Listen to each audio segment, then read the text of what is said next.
Au travail, la santé et la sécurité est évidemment très important pour tout le monde, que ce soit les employeurs, les employés ou les consommateurs.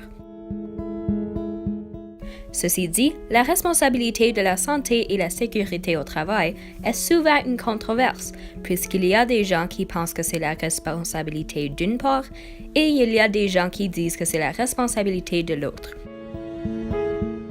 Aujourd'hui, nous discuterons de la division de la responsabilité de s'assurer que tout le monde est en santé et sécuritaire.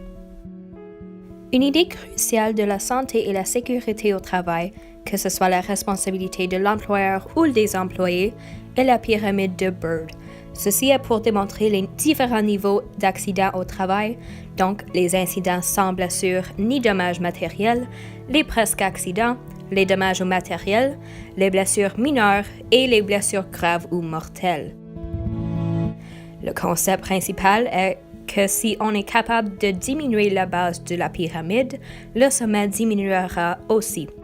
En gros, le principe est que la probabilité qu'un accident grave survienne augmente avec le nombre de presque accidents ou d'incidents.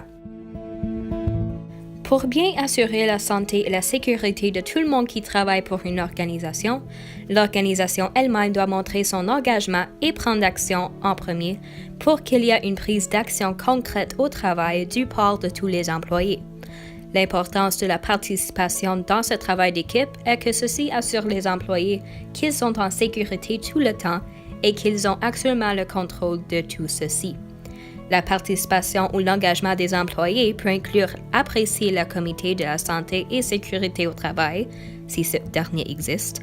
Aussi, les travailleurs peuvent être proactifs dans les mesures de prévention des accidents et des risques en éliminant ou rapportant tous les risques qu'ils remarquent. En cas de doute, les employés devraient poser des questions et immédiatement rapporter les risques. Les employeurs et les employés sont pas mal égaux dans le nombre d'obligations et de droits qu'ils ont au travail. Par exemple, les employeurs doivent identifier, contrôler et éliminer les dangers, donner l'équipement et assurer leur utilisation, donner les formations nécessaires pour le travail sécuritaire, superviser les normes de sécurité, offrir les services de premiers soins à tout endroit et à tout temps, et avoir un programme de prévention en place. Par contre, ils ont le droit de recevoir des formations et de l'information ou des conseils pour la santé et la sécurité au travail, avoir du soutien pour leur programme de prévention qu'ils ont mis en place, décider qui travaille pour leur compagnie et de lâcher les gens qui ne suivent pas les mesures de sécurité pour la santé et sécurité au travail. D'autre part, les employés ont l'obligation de prendre les mesures nécessaires pour assurer la santé et la sécurité au travail pour eux-mêmes et les autres, de participer à l'identification et l'élimination des risques, de s'impliquer dans le programme de prévention, de collaborer avec le comité de la santé et sécurité au travail et finalement d'avoir des examens médicaux légaux si un incident arrive au travail. Leur droit consiste d'avoir des bonnes conditions de travail, avoir des informations et des conseils pour la santé et la sécurité au travail, avoir des formations nécessaires, avoir les services de santé préventifs, de refuser une tâche s'ils pensent que ceci est dangereux et d'avoir plus de sécurité des autres si elle est enceinte ou si elle allaite pour la protection du bébé. Un employeur proactif assure la prévention de nombreux incidents, donc il doit donner les directions claires et appropriées et transmettre des méthodes de travail à ses employés. Il est aussi fortement suggéré qu'il y a un programme d'urgence, des visites de contrôle des environnements de travail à risque, avoir des personnes dans l'environnement à risque qui suivent bien les règlements de sécurité, avoir un système de sanctions administratives, avoir des employés qui respectent les lois et les directives, et de finalement avoir l'implication des travailleurs dans la démarche de prévention.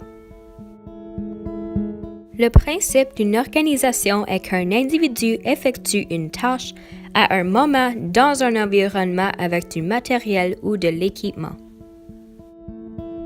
Des exemples d'un individu sont les victimes, les contremaîtres, les collègues, les témoins et les experts. Des tâches à considérer sont les actions, les mouvements, l'amplitude, la posture, la vitesse et la fréquence de l'exécution. Autrement, des moments à considérer sont l'équipe de travail, l'heure, le rapport avec une pause ou un congé, le travail ou temps supplémentaire, les tâches effectuées avant et après l'incident et tous les autres événements au même moment. D'autre part, les conditions de l'environnement à considérer sont les planchers, murs, fenêtres, étagères et les escaliers, le sol, les bâtiments autour, les bruits ambiants, la température, les vibrations des machineries, l'humidité, l'éclairage et la qualité de l'air. Dernièrement, des exemples du matériel ou de l'équipement qui pourrait être utilisé sont les matières premières, les produits chimiques, les matériaux d'emballage, les machines et les presses, le matériel roulant, les treuils, les outils à main, l'équipement de protection et les ordinateurs. Tout ceci pour dire qu'il y a beaucoup de détails à prendre en considération lorsqu'on rapporte un incident pour ensuite mettre les mesures de sécurité en place pour que ceci n'arrive pas encore. Pour vraiment démontrer la sévérité de l'amélioration de la santé et la sécurité au travail, j'ai trouvé des statistiques. Il y avait 86 223 accidents au travail partout dans le monde en 2017, ce qui est 236 accidents par jour. Inclus dans ceci sont les 9 912 maladies mortelles atteintes dans les lieux de travail. Donc, clairement, il y a des actions qui doivent être prises pour améliorer la qualité de vie des gens qui travaillent et de baisser le nombre annuel d'accidents au travail au niveau mondial. En fait, des actions ont été prises. Non seulement qu'on a eu le jour commémoratif des personnes décédées ou blessées au travail le 28 avril en 2010, qui était avant la Journée mondiale de la santé et la sécurité au travail depuis 2003, mais on a aussi mis la Commission des normes de l'équité de la santé et la sécurité au travail à la radio pour parler des idées qu'ils ont pour améliorer le taux de personnes blessés ou morts au travail, ainsi que des messages de sensibilisation. Malheureusement, les accidents et les blessures au travail ne sont pas un concept très nouveau pour moi. Le 26 juin 2016, travaillant à Wendy's, la machine à café a brisé à environ 10 heures du matin et m'a donné des brûlures de second degré partout sur ma main droite. On aurait dû aller à l'hôpital et j'étais sur des médicaments T3 avec une main bandée pour environ 3 ou 4 semaines de mes vacances d'été. Une matière de prévention pour ceci sera de vérifier tout l'équipement utilisé avant de le brancher dans le mur et l'utiliser lorsqu'on est 100% réveillé au lieu de seulement environ 75% réveillé dans le matin. Heureusement, l'accident n'était pas pire que ça et c'était sur la dernière journée de mes dernières 2 semaines. Donc, mon superviseur a rapporté l'accident et je ne suis jamais retournée encore. Bref, la santé et la sécurité au travail est un travail d'équipe dans lequel les deux parties doivent absolument participer et s'impliquer pour s'assurer que tout va comme planifié.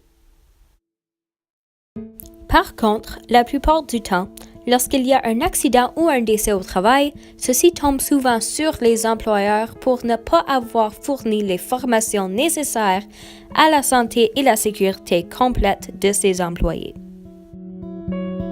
Aussi, la Commission des normes de l'équité, de la santé et la sécurité au travail est complètement nécessaire puisque sans leur influence sur toutes les compagnies et les organisations, il n'y aura pas de gens qui savent exactement quoi faire lors des accidents au travail et aussi comment les prévenir. Je crois qu'on devrait tous célébrer le jour commémoratif des personnes décédées ou blessées au travail pour apporter plus d'attention au sujet sérieux qui est la santé et la sécurité de tout le monde dans le marché du travail.